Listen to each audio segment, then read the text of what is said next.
Mungkin banyak juga teman-teman di sini yang mungkin bakal terwakili lewat film ini.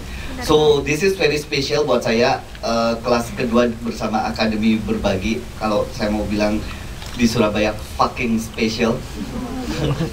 Kelas pertama tuh 2 tahun yang lalu ketika buku saya masih baru cetakan pertama. Dan itu kelas pertama Akbar di Surabaya, kelas pertama saya juga sebelum masuk ke Kick Andy. Habis itu 2 tahun semenjak itu ya, kepala sekolahnya udah kawin, nikah, kawin, enak kawin deh. Udah kawin, buku saya udah dicetak sebanyak 14 kali, and then jadi film ini. So, saya ucapkan terima kasih banyak. Surabaya selalu istimewa buat saya.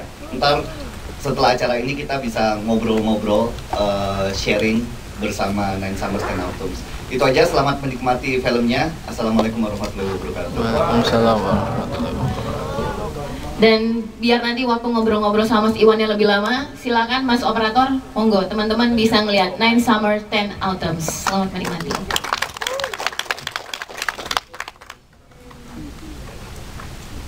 Membuat saya frustrated, makanya kemarin saya di UIN itu pidato dengan, saya tuh ngaco-ngaco ya, mau depan menteri, mau depan Ahok, saya ngomongnya juga sialan-sialan, anjrit-anjritan gitu. Tapi saya gatel banget ngeliat anak muda zaman sekarang gitu ya. Yang saya pikir saya lulus tahun 97 tuh masih energetik, masih ini, masih concern sama masa depan gitu.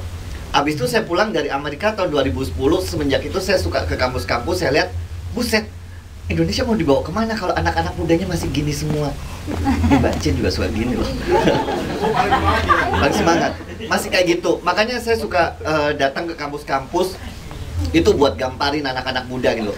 Forget about nasionalisme. Kalau nggak mau ngomongin tentang nasionalisme, but let's not forget about your life. Bahwa hidupnya akan dibangun dari sini. Ini masa-masa kritikal ya. Banyak anak muda di sini.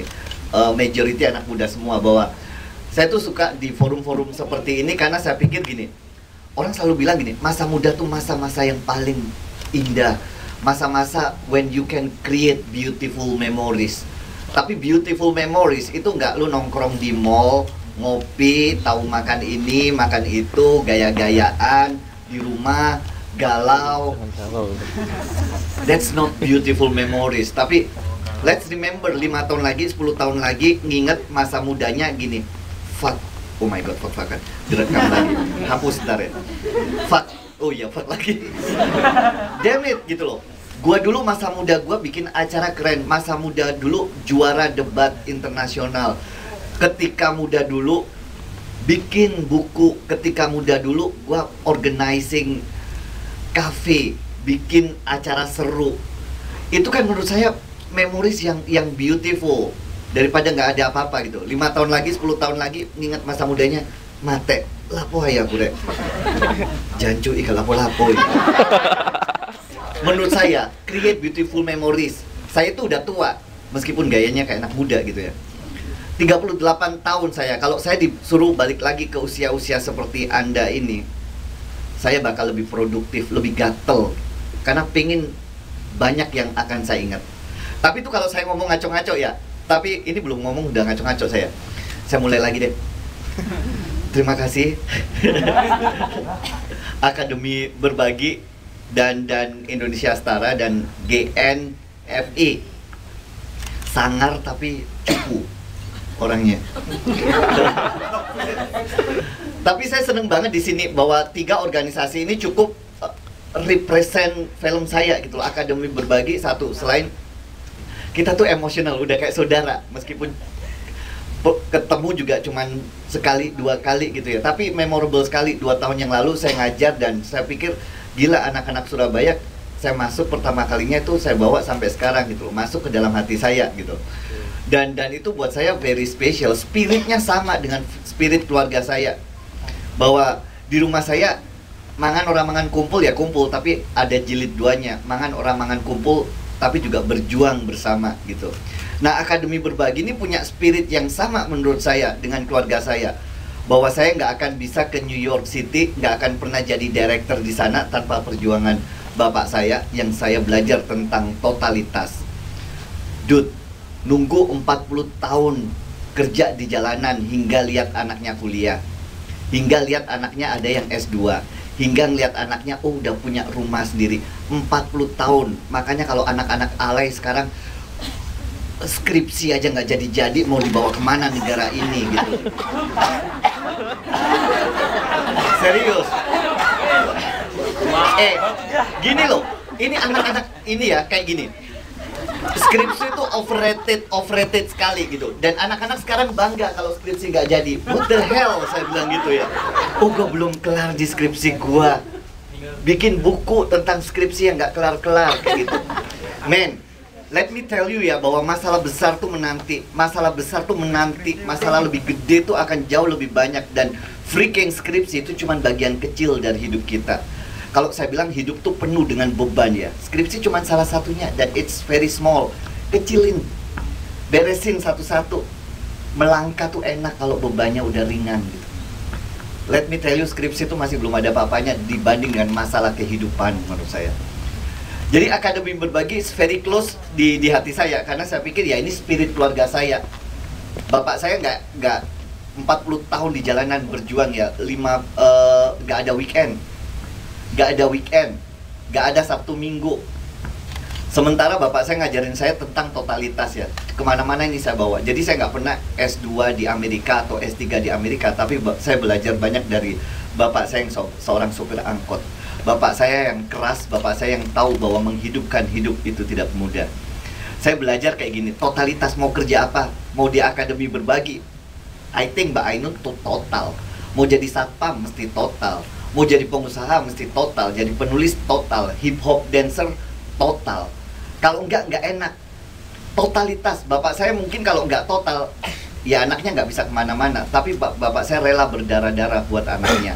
Dan let me tell you ya, saya selalu bilang kemana-mana bahwa, hey, kebahagiaan itu bakal terasa lebih manis kalau diraih dengan sepenuh hati. Kebahagiaan itu bakal terasa lebih manis kalau diraih dengan berdarah-darah. Saya punya campaign buat anak-anak muda ini ya, berani hidup susah untuk hidup bahagia.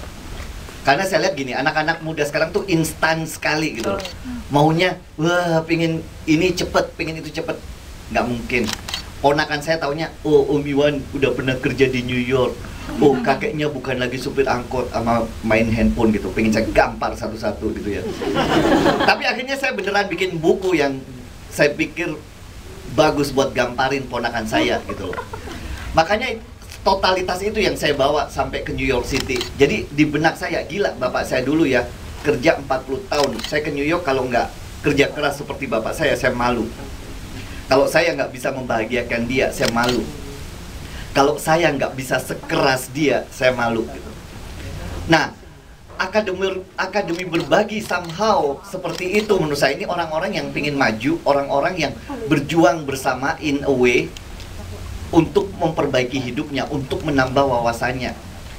Dan satu lagi, dalam Akademi Berbagi di keluarga saya ada ibu saya, orang yang nggak lulus SD, tapi menurut saya orang yang secara intelektual tercerahkan gitu.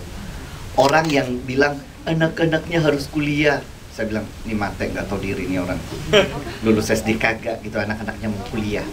Tapi ibu saya kejar cita-cita kecilnya tadi, cita-cita yang sederhana, dikejar. Ibu saya juga pengen anak-anak perempuannya kuliah. Karena ibu saya pengen anak-anaknya mandiri, pengen anak-anaknya nggak seperti dia, kalau minta duit ke ayah saya dimarahin dulu gitu. Dikejar itu cita-citanya, dan saya pikir bisa setara, bisa sejajar dengan orang lain. Itu kalau dari unit terkecil ini udah maju, keluarga-keluarga yang maju.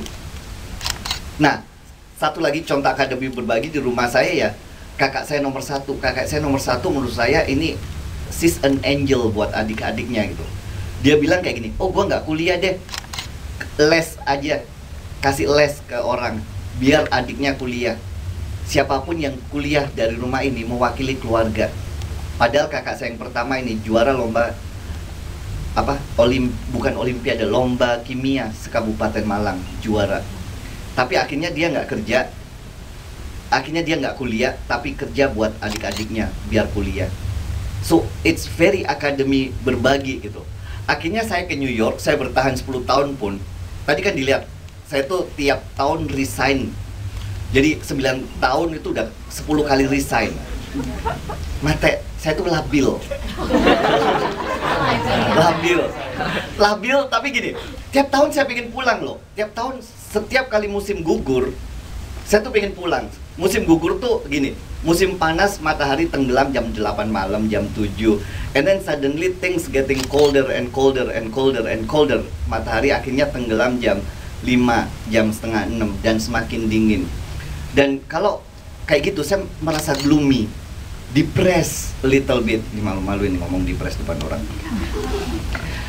Gloomy, dan kalau saya gloomy, saya pengen pulang. Karena ibu saya ini sialan, saya bilang. Kenapa ibu saya sialan? Ibu saya tuh genius, brilliant. Kemarin saya sama Ahok langsung gini, lu ngomong ibu lu sialan, katanya gitu. Saya ketawa-ketawa dia. Dia bisa bikin rumah, itu enak banget. Dia bisa bikin rumah tuh nyaman banget. Dia bisa bikin rumah tuh yang kalau saya pulang saya bisa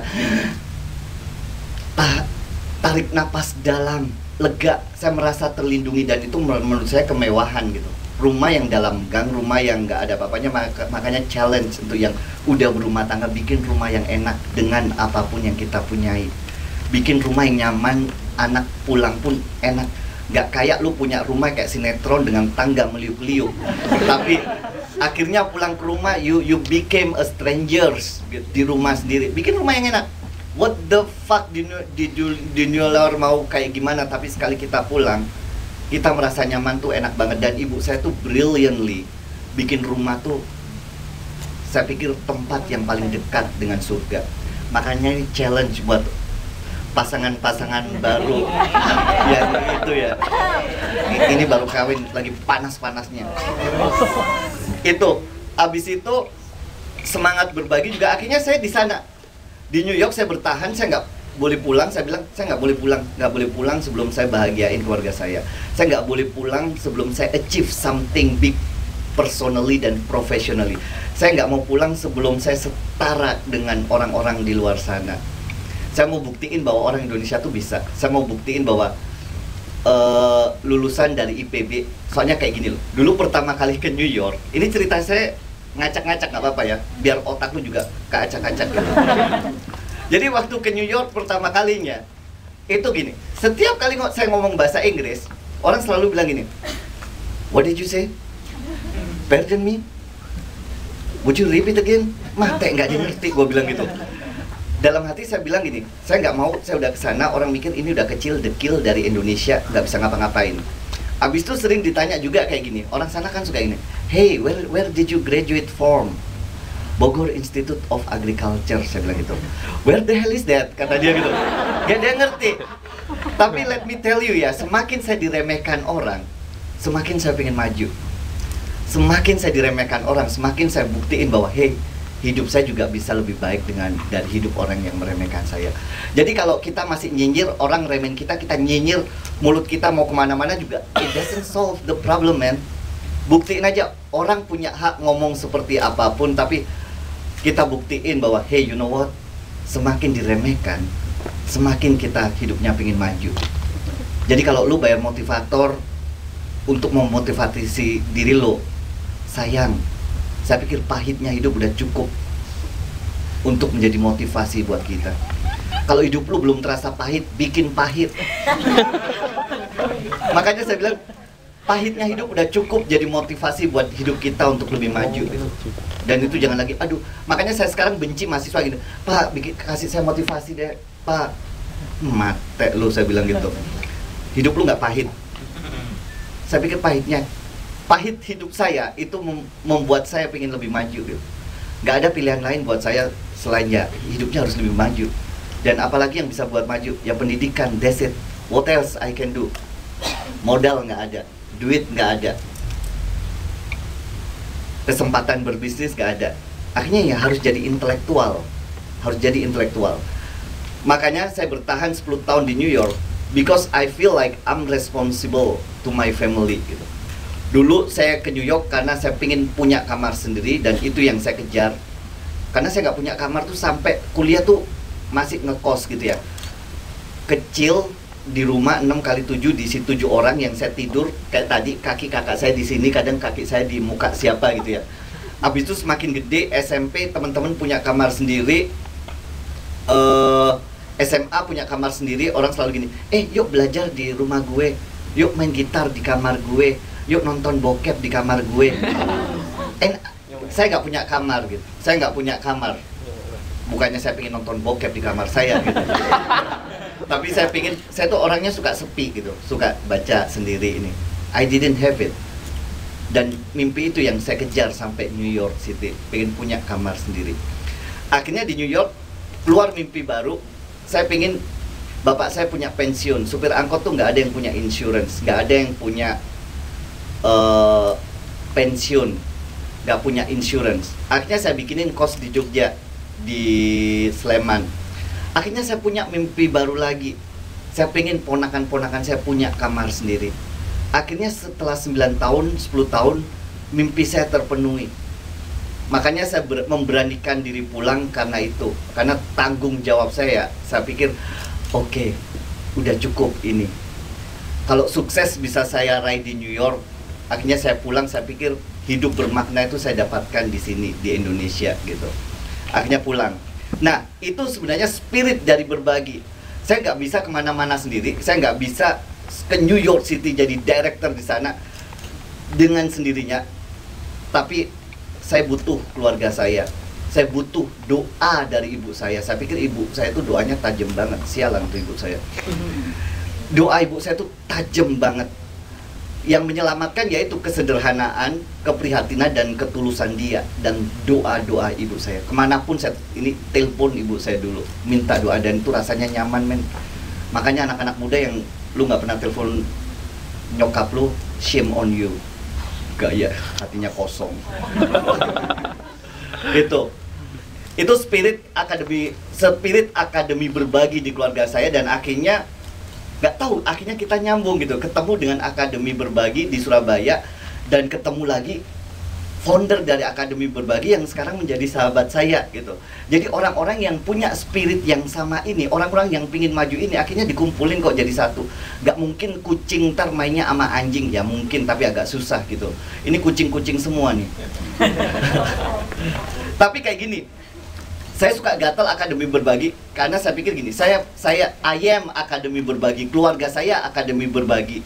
Saya nggak mau anak-anak muda yang lu kumpul-kumpul di sini aja, and then you get the hell out dari studio ini, pulang empty handed.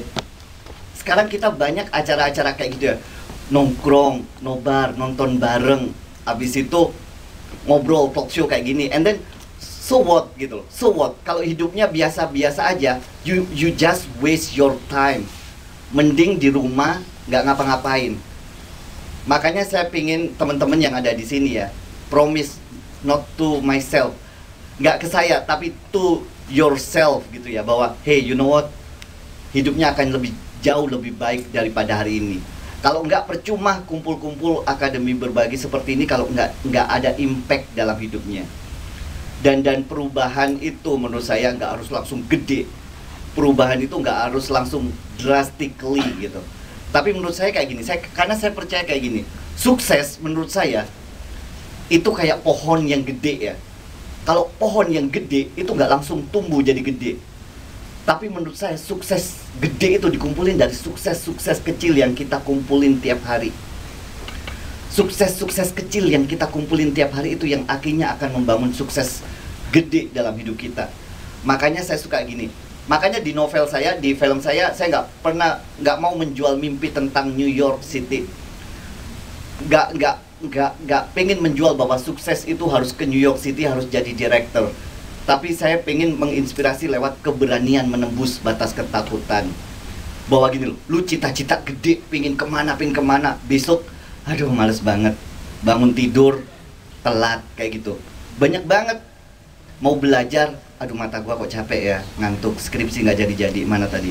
Lu ya? Bukan. Dia. Malu lu. Itu spirit dari akademi berbagi itu ya. Makanya keluar ruangan ini bikin impact. Saya tuh punya keluarga apel. Dari pembaca buku saya kumpulin, ada keluarga apel tuh kayak gini. Jadi orang tuh melakukan perubahan susah ya. Cita-citanya setinggi langit gitu, tapi nggak ada eksekusi. Menurut saya Mimpi tinggi yes penting, tapi lebih penting lagi gimana mengeksekusinya gitu. Jadi di keluarga Apple nih, anak-anak saya suruh bilang makes your life better in 30 days. Caranya kayak gimana? Bisa gini, oh my god Pak Iwan saya overweight misalkan gitu. Saya pingin dalam sebulan turun 2 kilo atau 3 kilo. Oh Pak Iwan, saya skripsi belum kelar-kelar nih. Within next month, mungkin udah 3 atau 4 chapters saya kelarin. Abis itu ada yang bilang gini, Pak Iwan saya pengen nulis nih, dalam 1 bulan kelar 4 artikel. Ada ibu-ibu, Pak Iwan kayaknya saya nggak bisa nulis 4 artikel, saya nulis 2 artikel. Nggak bisa nulis artikel, nulis puisi tiap hari. Dan itu menyentuh hati saya banget ya. Misalkan kayak gini. Yang paling lucu nih dari mana? Cewek. Keluarga Apple Tangerang, lucu gitu, cupu anaknya gendut, tiba-tiba bikin foto setelah 1 bulan before and after. Oh my god, skripsi yang nggak jadi-jadi akhirnya ada, Pak Iwan saya kelar 4 bab dalam 1 bulan ini. Makanya tantang diri Anda, percaya sama saya, berani hidup susah untuk hidup bahagia, dibanting-banting dulu, baru ntar ngerasain, oh my god, enak hidup ini. Kalau bilang life is beautiful, saya bilang fuck life is beautiful. Saya bilang orang bisa bilang life is beautiful tuh kalau orang udah mengerti ups and downs-nya. Kalau orang udah dihajar-hajar dulu baru tahu oh indeed life is beautiful gitu. Kalau enggak akan pernah tahu. Makanya dibanting-banting, hidup susah dulu kayak orang puasa. Saya belajar dari ibu saya kayak gini loh. Ditahan dulu. Ditahan lapar hidup ditahan. Tapi giliran kita buka puasa, setetes air yang masuk ke tenggorokan, itu segarnya bakal terasa. Makanya ntar keluar dari sini, mungkin ntar aku balik lagi ke Akademi Berbagi Surabaya, bikin 30 days one month challenge. Jadi tiap orang, dan saya giniin, saya challenge satu-satu gitu loh. Abis itu suruh sharing bersama, malu kalau enggak ini. Saya suka mempermalukan orang. Challenge lo apa? Ntar saya tantangin. Soalnya gini loh, banyak orang yang komitmen mimpi tapi cuman gitu-gitu. Tapi kalau kita bersama-sama, the spirit of Akademi Berbagi, kita bantu satu sama lain, empowering each other. Kalau menurut saya itu, kenapa saya gatel bikin itu? Karena satu hal, dari buku saya dulu pingin ini mas, gamparin ponakan saya lewat buku saya. Habis itu mungkin ada 2 atau 3 anak sopir angkot yang baca dan hidupnya berubah. Itu ibu saya yang bilang. Sialannya ibu saya bener. Kayak gimana coba? Makanya saya terusin nulis buku kedua, karena kayak gini, perjalanan buku saya itu luar biasa merubah hidup saya gitu. Suatu hari ada anak UI. Anak UI itu kirim email ke saya. Dia bilang gini, Pak Iwan, nama saya Mahdi, mahasiswa UI. Saya dulu pernah kirim email ke Pak Iwan tapi nggak Pak Iwan bales, mate. Saya tuh nggak punya sekretaris ya, kerja sendiri. Habis itu Pak Iwan, saya pengen nulis email lagi, kasih tahu Pak Iwan bahwa Pak Iwan nggak akan pernah tahu betapa besar motivasi yang diberikan lewat buku Nine Summers 10 Autumns. Pak Iwan, saya pengen kasih tahu bahwa bulan Juni kemarin, saya akan pergi ke San Francisco untuk ngambil master degree. Pak Iwan, satu lagi Pak, anak sopir angkot yang dulu hidupnya sering diremehkan orang dan tidak punya kamar sendiri, akhirnya akan mengejar cita-citanya. Pak Iwan, saya janji akan foto bukunya Pak Iwan di depan patung Liberty. Wah, nangislah saya. Dan let me tell you, 2 hari sebelum saya rilis film ini, si Mahdi nge-tweet saya, Pak Iwan, sesuai dengan janji saya udah foto bukunya di depan patung Liberty. Anjing, saya bilang, oh my god, gak boleh ngomong anjing ya. Anjrit, saya bilang gitu. Di depan patung Liberty. Itu joy dari berkarya, joy dari connecting hati yang satu dengan hati orang lainnya. Abis itu nulis buku juga giving me so much joy dari hal yang lucu-lucu kayak gini. Misalkan saya naik bus Damri ya, saya suka naik bus Damri dari Bandara Soekarno-Hatta ke Blok M. Saya duduk, kalau saya duduk biasanya saya nggak ngobrol sama orang, baca buku atau dengerin musik. 15 menit saya di bus, saya nengok ada anak muda lagi baca buku. Saya lihat sampulnya mate, apel 2. Saya semperin masnya ya, Mas, Itu saya nulis, saya bilang gitu. Masnya bilang gini, yang bener mas, kata. Sialan, gue bilang gitu. Abis itu saya gini, coba lihat halaman belakang mas, saya bilang. Halaman belakang ada foto saya, fotonya emang jauh lebih bagus sih, tapi itu saya bilang gitu. Yang bener mas, iya bener saya minta foto ya mas, saya bilang gitu ke masnya. Akhirnya foto saya sama dia gitu. Itu kayaknya nulis, menurut saya, tapi lu jadi penulis dan seneng banget, lu lihat orang yang nulis. Bukan orang pengen foto lo, garing. Lo yang pengen foto dia gitu. Akhirnya dia minta foto saya. Itu seru banget menurut saya. And then saya randomly ya naik Bluebird dari Grand Indonesia ke BNI 46.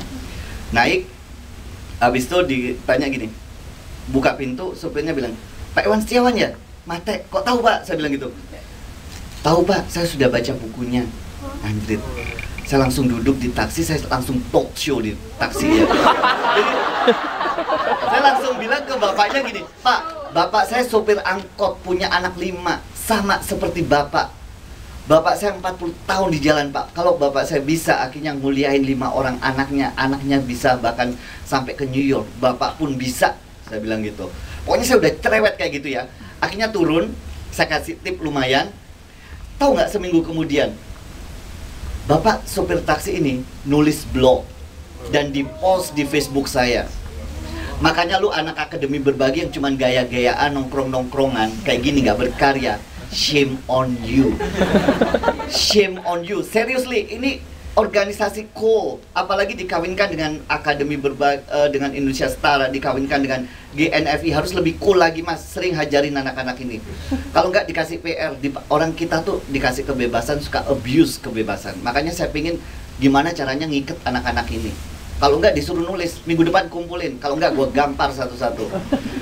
Seriously, saya pingin anak-anak akademi berbagi ini yang anak-anak yang akan bergerak. Anak-anak yang akan bergerak secara kreativitas, anak-anak yang akan maju. Dan let me tell you, you never know, 5 tahun lagi, 10 tahun lagi, 1 atau mungkin 10 orang dari ruangan ini akan menjadi seseorang yang besar dari akademi berbagi ini. Makanya consistently ikut dan gak hanya cuma nongkrong-nongkrong aja. Bangga menjadi akademi berbagi, bagian dari Indonesia Setara dan GNFI, harus punya karya. Harus bisa merubah hidupnya. Lu kuliah harus jadi mahasiswa yang bener, yang berprestasi. Lu kerja juga, kerja nggak ecek-ecek. Garing. Create histories. Create something that you can remember for the rest of your life. Dan waktunya sekarang. Jadi kalau lu kerja, mahasiswa gitu-gitu aja garing kalau sekarang. Ini waktunya kita menciptakan history. Look at Mbak Ainun bikin akademi berbagi. 10 tahun lagi, 20 tahun lagi, very proud, gila, jalan di 40 kota gitu. Keren. Create history. Mau nulis, mau bikin buku puisi, atau pingin IP paling tinggi juga oke. Pingin entrepreneurship, harus dimulai dari sekarang. Let me tell you, hidupnya akan dimulai dari sekarang. Penting banget tadi dari Mas GNFI tadi yang di depan, yang cupu itu udah menampar saya, sialan saya bilang. Itu harusnya cukup menampar Anda gitu. Dan di sini juga ada Indonesia Setara gitu. Pas pertama kali saya ke New York, saya pikir gini, orang Indonesia tuh kayak gini, ngeliat bule di jalan gitu, selalu kayak gini, pasti lebih pinter, pasti lebih keren. Dari ngeliat rambut pirang yang lebih tinggi, kita suka berpikir bahwa jauh lebih keren, jauh lebih pinter gitu. Kita nggak nyadar bahwa bangsa kita pun bangsa yang keren gitu. Saya dulu waktu di Indonesia suka kayak gitu, ngeliat bule selalu, gila lebih keren ya, lebih apa ya, lebih bermutu daripada saya gitu. Abis itu saya buktikan di New York bahwa, you know what, New York, udah gitu saya kerja di Manhattan. Di Manhattan tuh kota yang pertarungannya luar biasa untuk karir gitu ya. And then Bogor Institute of Agriculture, nggak ada orang yang tahu gitu. Tapi saya pengen buktiin saya bisa sejajar, saya bisa setara dengan mereka. Dan saya ini sedikit loncat-loncat ya, tapi yang diomongin sama GNFI totally right. Dulu waktu saya kuliah tahun 95, itu di Nielsen atau di corporate gede, mulai banyak orang Amerika, mulai banyak orang Australia udah kerja di Indonesia. Saya dulu punya teman namanya Agus Salim, dan ini saya ceritakan kemana-mana. Jadi ada 2 anak sopir angkot Satu Iwan Setiawan dari Batu, satunya lagi Agus Salim dari Lampung. Saya bobotnya 45 kg, Salim 47 kg. Tahun 95 kita udah ngomongin tentang globalisasi, men. Kalau anak-anak sekarang ngomongnya cuman gue pengen kerja di Jakarta, di Bali. Fuck you gitu. Saya sama Salim itu udah ngomongin kayak gini, Lim, gila, ini orang-orang udah pada kerja di negara kita. Kenapa kita nggak coba kerja ke sana gitu. Kalau kerja ke sana, at least kita harus bisa bahasa Inggris. Kata Salim, makan aja susah, kursus lo mau jadi apa, kata dia gitu. Akhirnya saya sama Salim praktis bahasa Inggris berdua. Yuk praktis bahasa Inggris berdua, karena nggak punya duit buat kursus. Akhirnya kalau nongkrong di kos saya ngomong bahasa Inggris. Dan tahu nggak, di Indonesia kalau orang ngomong bahasa Inggris dibilang kemenyek lo, jadi apa lo, iya kan kayak gitu kan, gaya lu no pakai bahasa Inggris kemenyek, cinta Laura aja diolok-olok pakai bahasa Inggris gitu ya. Apalagi saya Mas Salim di kos saya ngomong bahasa Inggris, di warung pecel lele, di warung Indomie, di warung kacang hijau kalau saya ketemu Salim gini, hey Salim, what's up man, what's going on? Kata orang-orang gini, sedeng lu makan pecel lele aja. Tapi let me tell you, Salim tahu nggak? Saya lulus jadi lulusan terbaik di MIPA. 6 bulan kemudian Salim jadi lulusan terbaik di IPB.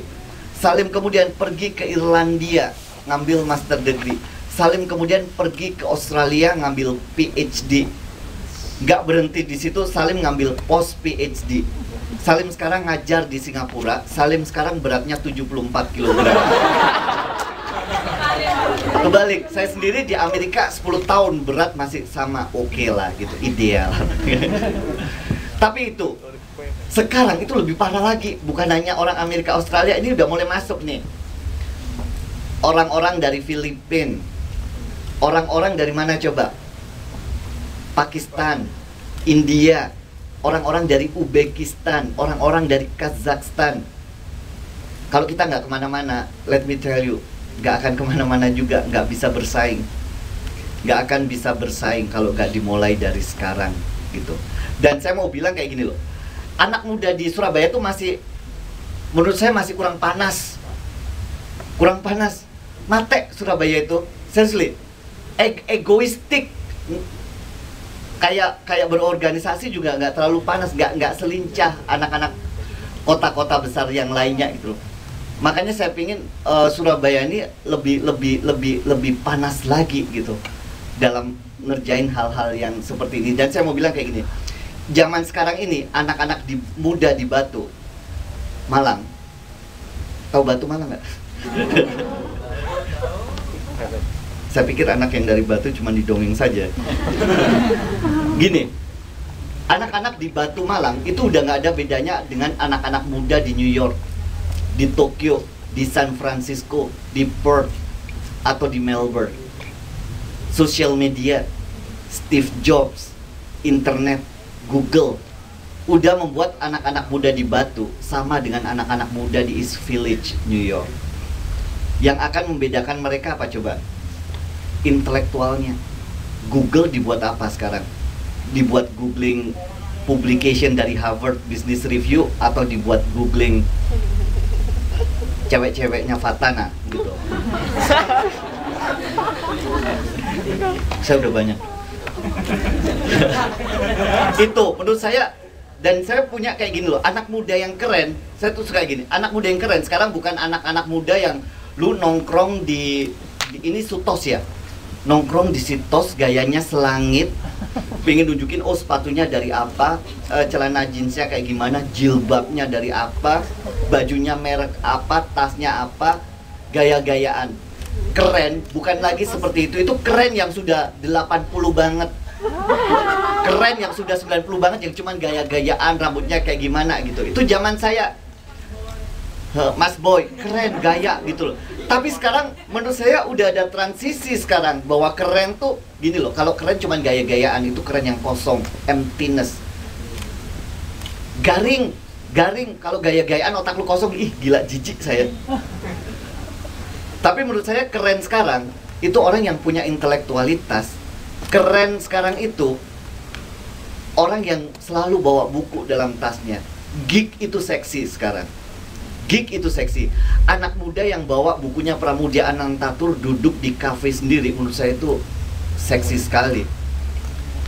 Lu nggak cuman duduk ngobrol atau main gadget gini, tambah bodoh, let me tell you. Main gadget. Nge-tweet. Enggak sih, gak apa-apa, it's okay gitu. Tapi menurut saya coba deh, nikmatin lagi naik di bus. Saya pengen lihat lebih banyak lagi anak-anak muda lu duduk di taman, nongkrong nunggu bus atau nunggu apa sambil baca buku. Taruh di tasnya. Menurut saya anak muda yang keren tuh kayak gitu. Dan gini, anak muda di Indonesia itu lebih cepet niruin gaya. Misalkan gini, Justin Bieber rambutnya kayak gimana sekarang? Oh, apps-nya kayak gimana sekarang? Abis itu si Selena Gomez gayanya kayak gimana? Abis itu si Miley Cyrus sekarang rambutnya dipotong kayak gimana? Siapa lagi? Gayanya contoh, gampang banget. Pang, oh gila rambutnya kayak gitu, belinya kayak gini, jaketnya kayak gimana, nongkrongnya kayak gimana. Dicontoh cepet banget.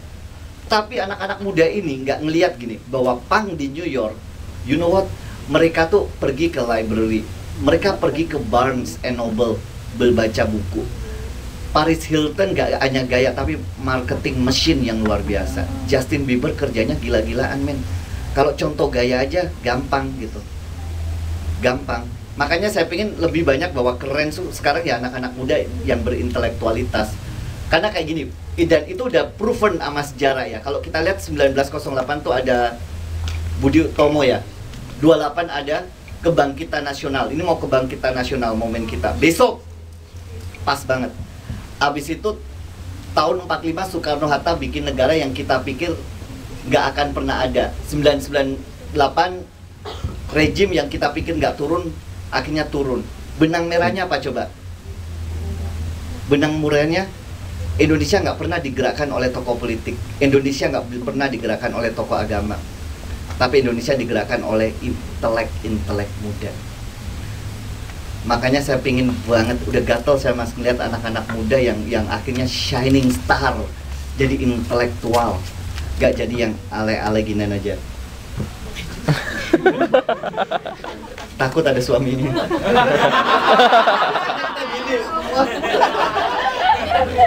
Oh, ada pertanyaan?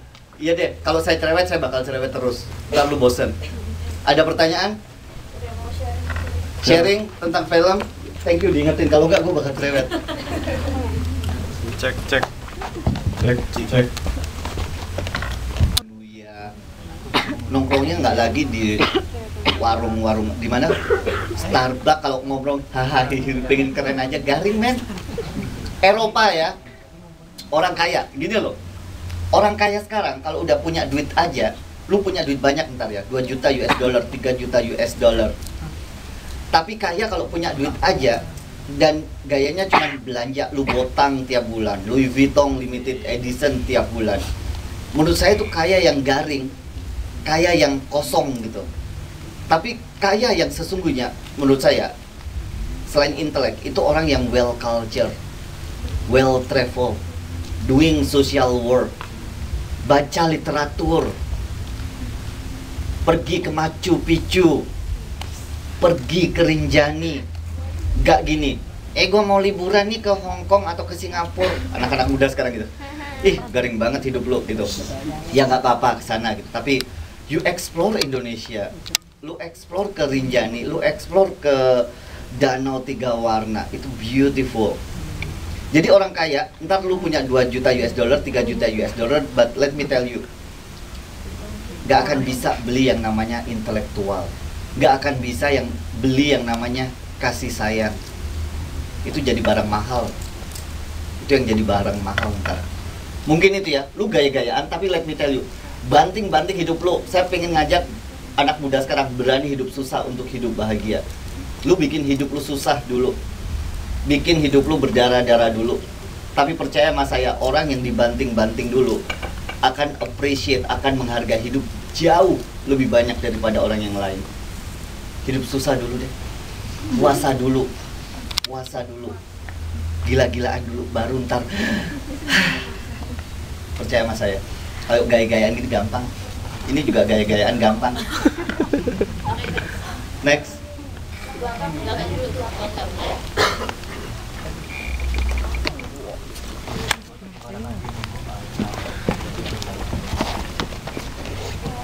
kasih Mas buat tamparannya dari tadi.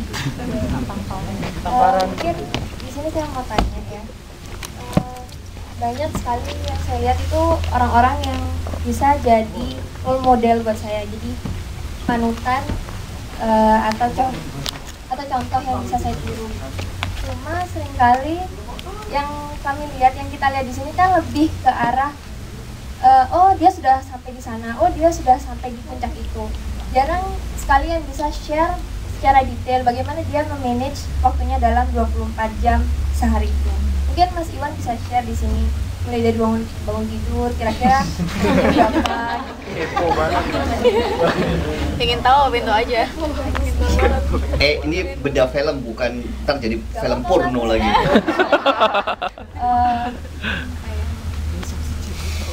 Biar dalam 24 jam itu nggak ada yang dibuat buat malas. Yes. Itu aja yang ingin saya tanya. Terima kasih. Ini bisa gawat loh. Kalau gini, kalau jam 6 pagi sampai jam 10 malam oke. 10 malam ke atas saya nggak akan share di sini. Bisa muntah-muntah ntar loh. Gua share juga deh biar muntah semua. Tapi kayak gini loh. Orang selalu kayak gitu ya. Saya tuh suka menantang diri saya. Saking lucunya kayak gini. Misalkan saya suka jogging. Saya suka jogging tuh, jogging di Central Park dulu ya. 3-4 kali seminggu saya suka jogging. Dan saya tantang diri saya, itu 6 miles. Dan saya selalu bilang gini, kalau saya lari, jogging, saya nggak boleh berhenti. Kalau saya berhenti, saya mesti ngulang lagi. Kalau saya berhenti, I'm a loser gitu. Jadi kalau saya lari, saya paksain diri saya tuh lari. Baru kalau di garis finish, saya punya spot garis finish buat saya, baru saya bisa berhenti. Kalau enggak, berhenti, lari lagi. Menurut saya tuh nggak asik. Pernah suatu kali ya, ini cerita goblok nih. Saya tuh kalau stres lari dari kenyataan. Tapi seriously saya jogging kalau stres ya. Kalau stres di kerjaan saya lari. Pernah suatu hari saya lari dan itu melayang kemana-mana di Central Park gitu ya. Biasanya 6 mile saya. Akhirnya nyasar dan terus lari saya. Terus lari karena banyak kekalutan gitu ya. Lari hingga akhirnya saya harus stop karena apa coba? Itu udah lebih dari 10 miles dan saya lihat kaos saya, nipple saya bleeding. Jadi itu karena gesekan apa? Gesekan itu summer waktu itu. Saya tuh suka kayak gitu, renang. Saya bilang harus 50 bolak-balik gitu. Kalau enggak saya kalah. Saya suka nantang diri saya. Demikian juga hidup saya gitu. Bahwa saya gini, sekarang saya merasa bersyukur bahwa kemiskinan itu yang menjaga saya. Kemiskinanku menjagaku. Justru ketika kita udah bisa apa ya, kita dikasih waktu 24 jam. Let me tell you, kalau kita kasih waktu 24 jam, lu santai-santaian, yes, it's your option. Kemalasan itu menggoda sekali. Kemalasan itu menurut saya seksi banget. Tapi let me tell you, the option is very simple. Lu mau malas-malasan atau lu mau bikin hidup lu bahagia ntar. Dan kalau saya ya, managing waktu, saya nggak punya tipsnya. Tiap orang punya tips sendiri-sendiri untuk managing waktu. Tapi saya punya, yang saya lakukan tiap malam tuh biasanya kayak gini. Saya tidur, sebelum saya tidur saya bilang gini, udah ngapain aja hari ini? Kalau perlu tanyain, has my life been meaningful today? Udah bermakna nggak hidupnya? Kalau tiap hari kayak gitu doang, habis itu tidur, hidupnya nggak meaningful, garing. Dan let me tell you, saya udah 38 tahun ya, life after 25, gua takut-takutin deh. Life after 20, itu cepet banget. Cepet banget. Saya bilang anjir, tiba-tiba 38 gitu. Makanya dibikin bermakna, dibikin tiap-tiap hari itu bermakna. Terserah managing waktunya gimana, tapi saya pengen you feel guilty if you don't make your time dengan efisien. You feel guilty, ih gila, gue ngapain aja hari ini ya. At least bikin tiap hari berarti. Bangun mau tidur, ingat ngapain aja hari ini ya. Sesuatu yang bisa gue ingat apa hari ini. Apa yang sudah membuat hidup saya berarti hari ini. Dari hari ke hari, gak bisa langsung wah sukses gede, enggak. Perbaikin hidupnya dari tiap hari. Saya efisien kayak gitu. Saya dulu pernah nantang diri gue pas saya kuliah ya. Saya mesti duduk, ini stupid sih, jangan tiru. Saya duduk belajar, saya bilang gini, saya harus belajar 6 jam, gak boleh pindah kemana-mana. kencing nggak boleh, boker nggak boleh. Jadi saya duduk 6 jam, saya pikir saya seneng. Wih, saya udah mengalahkan diri saya. Dan musuh terbesar dalam hidup kita, ya diri kita sendiri. Diri kita sendiri, challenge yourself, bikin manis hidupnya. 30 hari ini ke depan, bikin deh one month challenge. Ntar tagarnya ya, Cila udah tagarnya. One month challenge, follow Twitter saya. Tapi bakal saya supervise satu-satu 30 hari ini mau ngapain sih. Dari situ ya, ntar 30 hari lagi, 30 hari lagi, 30 hari lagi, you become a better person. Itu saya tuh lagi mempelajari diet di sosial media. Orang ngomongin diet tuh banyak banget pagi hari ya. Wah, pengen diet, gua merasa nggak sehat ini gitu ya. Sentimennya positif sekali. Siang mulai naik lagi, malam itu pecah orang ngomongin diet. Tapi ngomongin gagal. Gua gagal diet nih hari ini. Orang mulai ngomongin Indomie, orang udah ngomongin McDonald, KFC. Komitmen, it's all about commitment. It's you and yourself who can decide mau komit atau enggak. Bukan orang lain. Menurut saya kalau punya rasa malu kalau enggak menggunakan waktunya dengan efisien. Saya ini kayak gini marah-marah karena apa coba? Saya merasa udah tua gitu ya. Kemarin habis talk show sama Gita Wirjawan sama Ahok itu sampai jam 11, sampai rumah jam 1:30 pagi. Habis itu kesini jam 5 pagi, ini masih suruh ngomong-ngomong pula. Makanya ngaco-ngaco gue. Ya. Itu ya. Bikin dirinya malu kalau nggak menggunakan waktunya dengan tepat. Bikin dirinya malu kalau merasa tiap malam gila, nggak bermakna hidup gue hari ini. Such a waste of time. Itu. Ada lagi? Mate.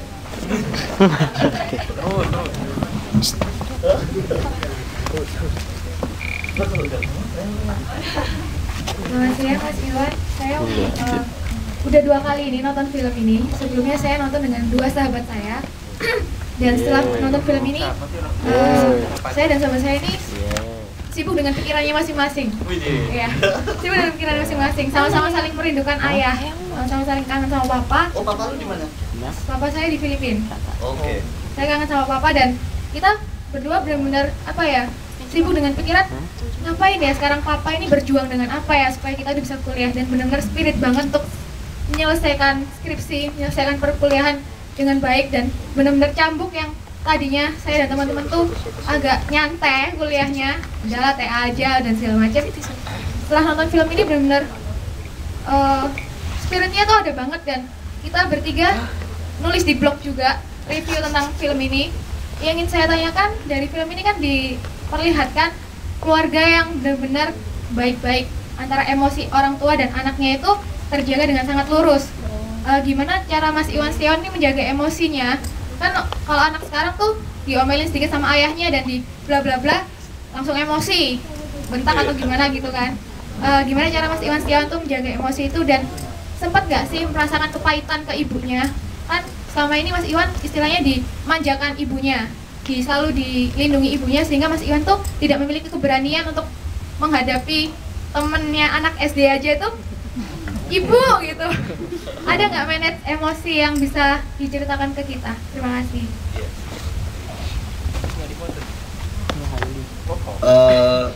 Kayak gini ya, saya tuh merasa New York City tuh kayak saya sekolah baru. New York City tuh kayak sekolah saya gitu ya.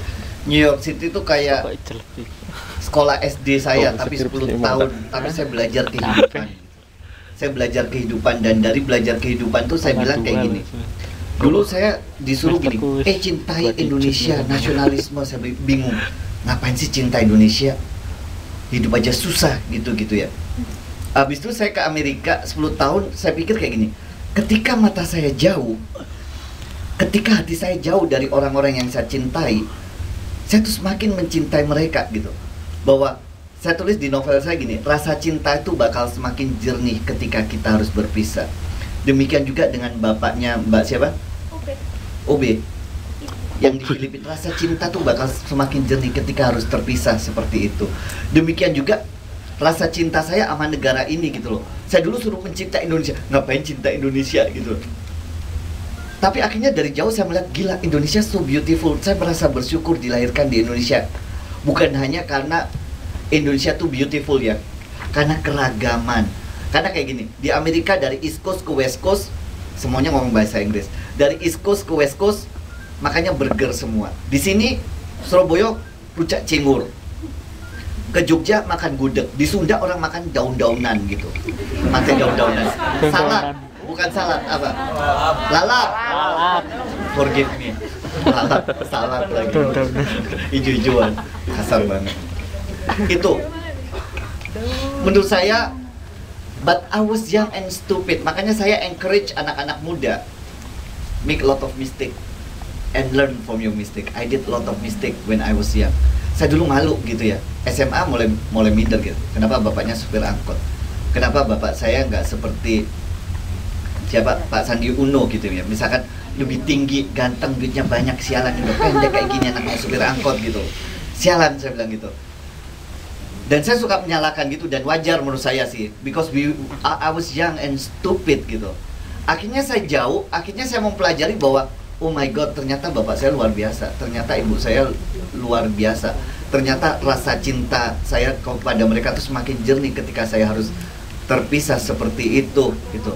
Dan dulu aja malu loh, saya ditanya kayak gini, bapaknya kerja apa waktu kuliah? Saya jawabnya apa coba? Bapak saya kerja swasta. Mate nggak lo? Tapi nggak nepo lo. Sopir kan swasta. Swasta kayak gitu. Tak suka menyalahkan kayak gitu. Kenapa bapaknya nggak guru? Kenapa bapak saya nggak ini? Tapi let me tell you bahwa seperti di film ya, kita nggak bisa memilih masa lalu kita, tapi masa depan itu kita sendiri yang bisa melukiskannya. Dan menurut itu butuh perjalanan hidup. Gini loh, anak-anak muda sekarang selain lu di sekolah belajar 2 tambah 2 sama dengan 4, tapi juga belajar tentang wisdom, belajar tentang jadi orang yang bijak, belajar jadi orang yang nice. Karena saya pikir gini, banyak orang pinter akhirnya hidupnya nggak kemana-mana. Banyak orang pinter akhirnya hidupnya nyasar-nyasar karena mereka nggak punya hati. Makanya saya pikir coba banyak orang pinter tapi nggak smart in life. Banyak orang pinter yang akhirnya kayak gini, orang males karena gini, mau deketinnya gila, mukanya bete banget gitu. Muka lu ngebetein meskipun lu pinter, males gue gitu. Jadi orang yang nice, jadi orang yang bisa merangkul semua orang. Orang jahat pun ada untuk dimengerti menurut saya. Dari situ, demikian juga orang tua kita. Kita tuh selalu expect orang tua memberikan yang terbaik buat kita. Kita selalu expect orang tua selalu perfect, gak pernah bikin salah. Tapi let me tell you, dulu saya kayak gitu juga. Orang tua saya kok kayak gini sih, gak harusnya kayak gini, harusnya kasih contoh yang bla bla bla gitu. Tapi let me tell you, setelah kita gede, harusnya kita sadar bahwa hey, you know what, orang tua tuh seperti kita juga. They're just human being, they make mistake. Makanya sekarang gini, kalau kita nuntut orang tua selalu ngerti kita, sekarang harusnya kita yang mengerti orang tua kita. Gak cuman satu arah aja. Gak cuman, wah orang tua gue kok kayak gini sih, egois. Anak-anak dulu saya juga kayak gitu, don't worry. Tapi belajar, mulai mengerti mereka bahwa they're just human being like us, they make a lot of mistake just like us. Mungkin itu ya. Mungkin berapa pertanyaan lagi? 20 menit. Itu loh, ini sebelahnya yang tanya. Terima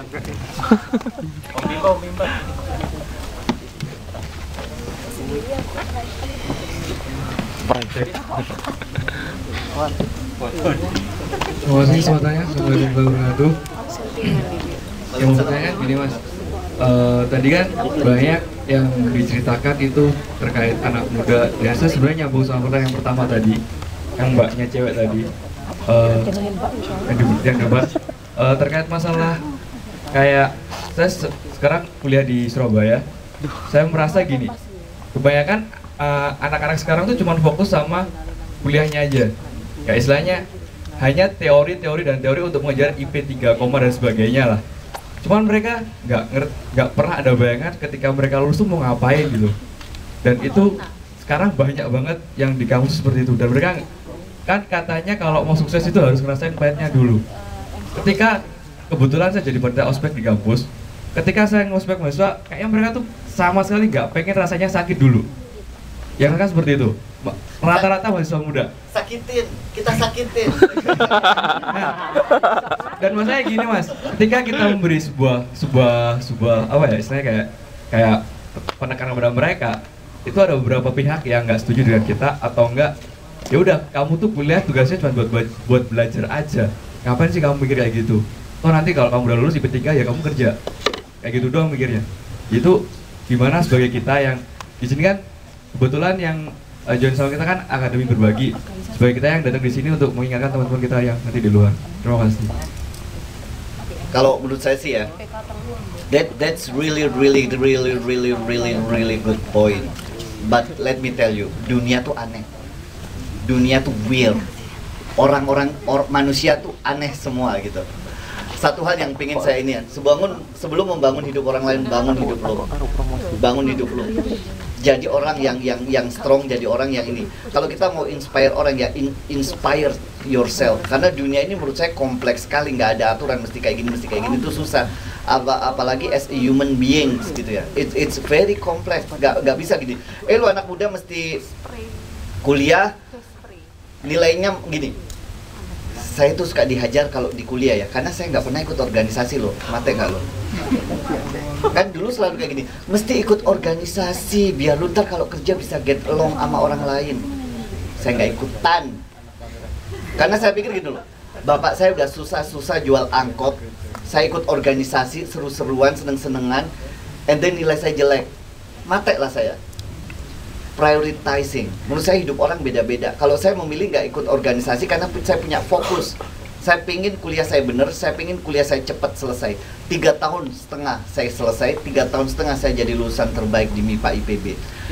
Whatever it is yang Anda pilih, make the best out of it. Kalau nggak ya bagi organisasi seneng-senengan, kuliah iya, tapi organisasi lu nggak pernah bikin acara keren.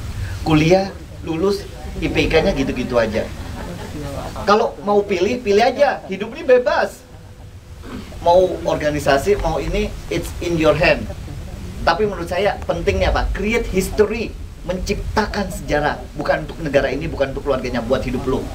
Something that you can remember for the rest of your life. Mau kuliah, mau orang kerja. Saya dulu kalau kerja suka kayak gini.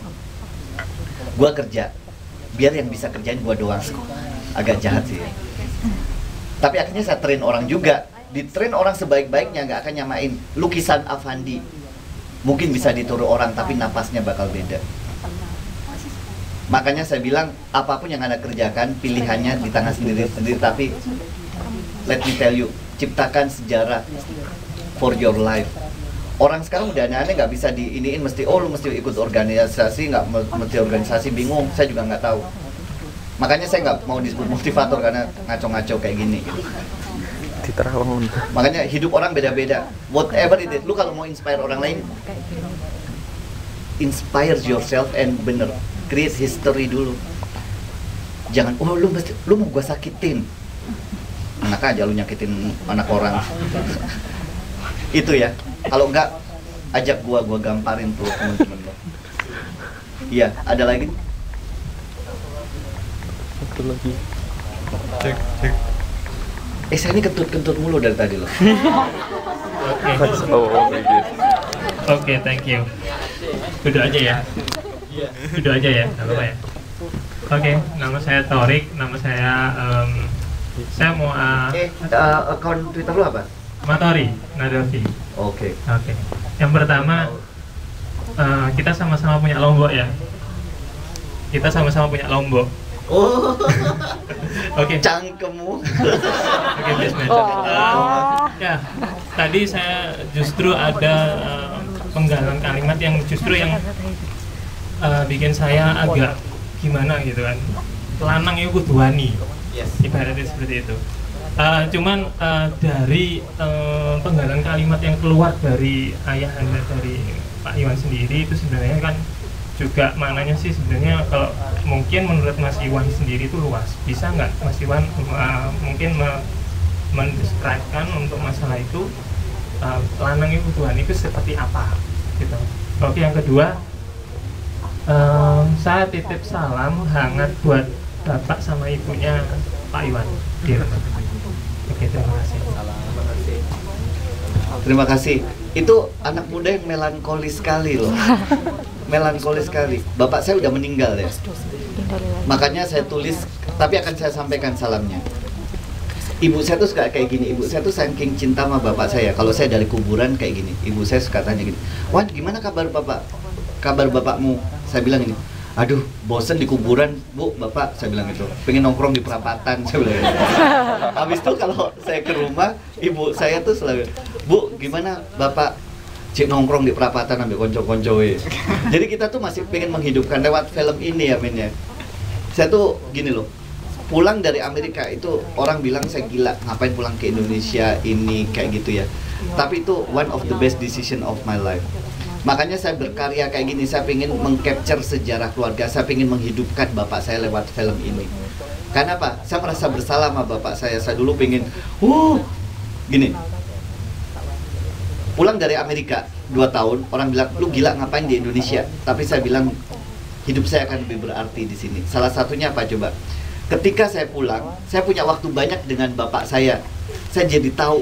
Sekarang gini deh, pernah tanya nggak bapak sama ibunya pacarannya kayak gimana? Pernah. Pernah denger nggak mereka ketemunya kayak gimana? Pernah denger nggak masa kecilnya kayak gimana? Pernah. Ini anak siapa nih? Ini wartawan dari Jawa Post tapi kayak anak-anak gitu. Mau kemana? Cari lokasi. Akhirnya dari situ saya ngobrol sama bapak saya, dulu masa mudanya gimana, masa kecilnya gimana, karir di jalannya kayak gimana. Dari situ saya mengenal bapak saya. Talk show kayak gini, itu saya biasanya diantar sama bapak saya. Makanya di film ini itu sebenarnya kejadian nyata ya. Bapak saya tuh ngantar saya talk show di Togamas, Malang. Habis Togamas Malang, bapak saya minder, bapak saya tuh nggak mau ngantar saya sampai ke dalam, tapi bapak saya nunggu di parkiran. Nunggu di parkiran, bapak saya nungguin saya. Habis itu pemilik Togamas, itu sahabat saya juga, Pak Johan Budi Safa, itu keluar ruangan. Habis itu ke bapak saya bilang gini, "Bapak hebat sekali." Bapak saya nggak pernah ngomong sama orang-orang kayak gitu, bingung. Bapak saya bingung, air matanya netes. Dan saya di sebelahnya, "Anjrit," saya bilang gitu. Dari situ bapak saya malu kalau saya ajak talk show. Malu. Dia dipuji orang dan dia tuh bingung kalau dipuji orang tuh kayak gimana ya, bilang terima kasih atau apa. Dia bilang, bukan saya yang hebat, anak istri saya yang hebat. Habis itu 2 tahun bapak saya meninggal dunia dan saya merasa bersalah, men. Makanya dulu pernah cita-cita, pengen jadi umroh berdua, pengen ke Jogja, ke Bali berdua, and then he's gone gitu. Makanya di novel kedua saya bilang bahwa mencintai itu harus sekarang. Mencintai tidak bisa menunggu, harus sekarang, jangan sampai nyesel kayak gue. Makanya dengan film ini saya tuh lega banget, at least ada sejarah mengcapture keluarga saya.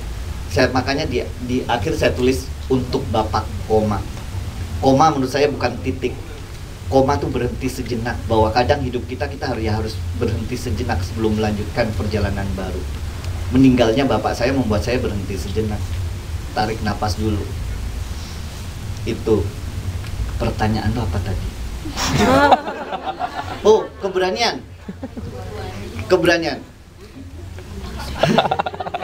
Saya nulis buku ini gini, saya tuh paling benci gini, bukunya mengajak bermimpi. No, saya nggak mengajak bermimpi. Terlalu banyak buku-buku Indonesia yang selalu mengajak harus berani bermimpi ini. Tapi lewat buku ini saya pengen ngajak orang apa coba? Menembus batas ketakutan. Karena hidup saya tuh penuh dengan ketakutan, men. Kayak tadi 2 tahun TK saya diantar ibu saya, SD saya diantar ibu saya. Kalau mata ibu saya nggak di jendela saya lari. Belajar pun takut, banyak ketakutan. Kuliah di IPB baru masuk, saya tuh udah takut. Seminggu saya udah telepon ibu saya mau pulang ke Batu, duitnya mau saya balikin. Hidup saya penuh dengan ketakutan. Mata kentut lagi saya. Lumayan bunyi loh tadi. Nggak denger ya? Mungkin ya. Jadi penuh dengan ketakutan. Dan akhirnya kayak gini, apa yang membuat saya berani tuh kayak gini, men. Jadi waktu kuliah, udah jual angkot, saya ke Bogor, itu kenalan, saya ceritain dulu ya. Kenalan sama Andi Prabowo dari Semarang, lomba karya ilmiah nasional, anjrit, pinter gitu. Kenalan lagi sama Iqbal dari Padang, paskibraka nasional. Habis itu kenalan lagi sama Lukman dari Bogor, juara Olimpiade Matematika Internasional. Dia bilang gitu. Pokoknya saya merasa minder dari batu ini, nggak itu, pokoknya nggak bisa maju. Habis itu saya telepon ibu saya ke wartel, 20.000 tadi ya. Di wartel, habis itu saya bilang, Bu, gak kuat aku di Bogor, kepingin mulai. Ibu saya tahu nggak bilang apa? Ya udah pulang aja. Blar, saya bilang gitu. Ini mau minta motivasi malah, ya udah pulang aja. Tapi at the end of the conversation, ibu saya bilang sesuatu yang merubah hidup saya. Apa coba? Ibu saya cuma bilang gini, Wan, coba dulu, jangan takut. Intinya apa? Kita tuh selalu penuh dengan ketakutan.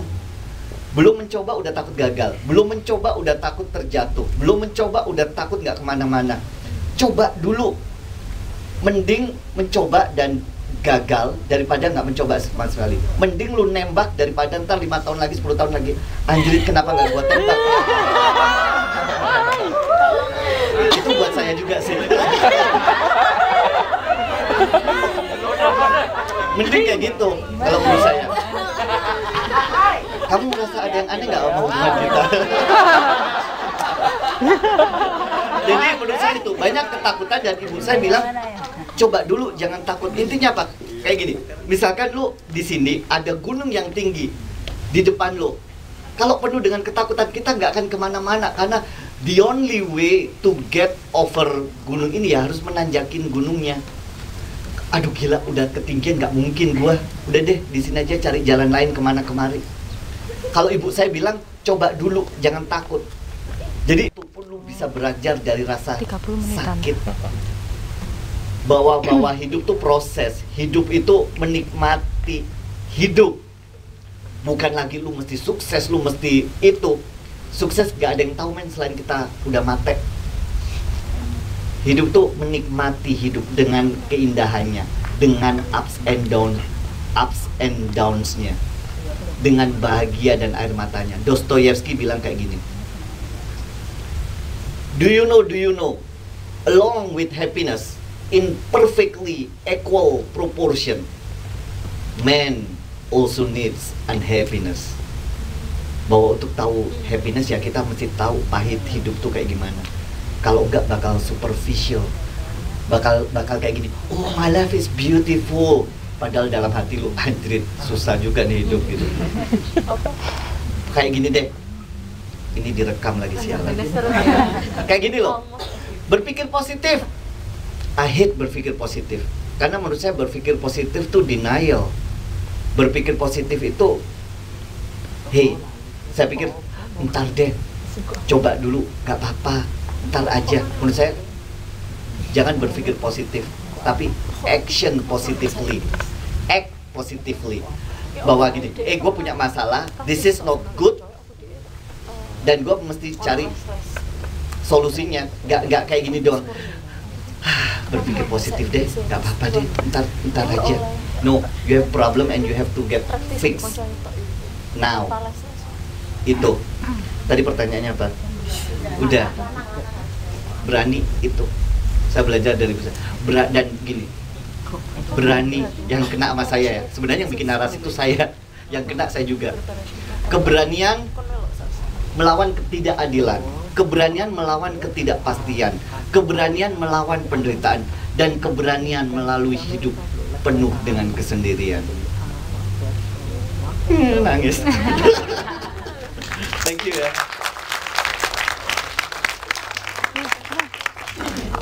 Ya, saya mau nanya. Oh, imam iki. Ini Cewek aja. yang cewek aja. Jadi cewek terus. Jadi bisa sampai suril. Saya tuh suka gini di keluarga Apple tuh yang sharing bukan saya. Kan udah capek saya sharing mulu. Turun aja Yang sharing satu-satu. jilbab kuning. Siapa yang tadi yang tanya? Ya itu mbaknya tuh. Iya. Oh, kalau enggak apa? Oh enggak ya. Sini aja saya nanya.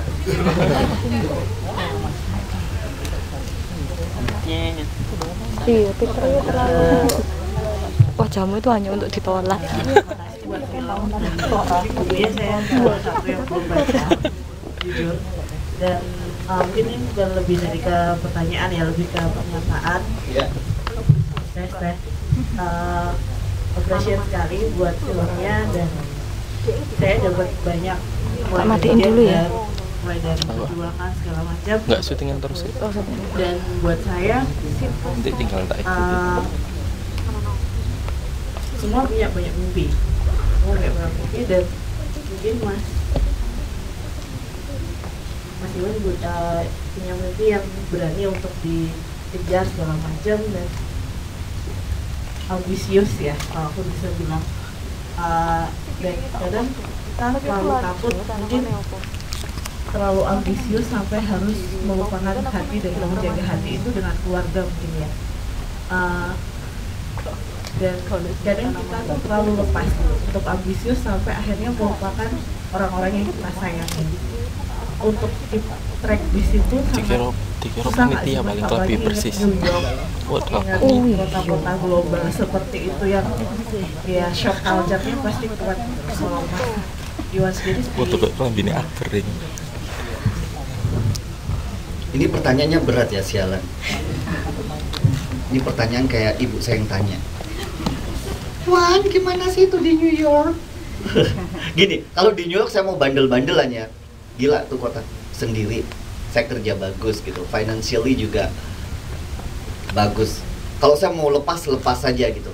Tapi satu hal ya, keluarga saya tuh menarik saya ke akar saya lagi. Gini loh, lu ntar sukses ini, and then kita punya masa lalu. Kita tahu kita di mana kita berasal gitu. Kalau itu dilupakan, menurut saya namanya hidup juga hilang, nggak bermakna lagi hidup saya. Kalau saya anaknya pejabat jadi direktur mungkin nggak manis. Bapak saya membuat hidup saya jauh lebih manis hari ini. Bapak saya yang saya dulu suka, aduh kenapa bapak saya suka angkot ini yang saya suka kayak gitu. Ternyata justru nih orang yang membuat hidup saya jauh lebih manis hari ini gitu.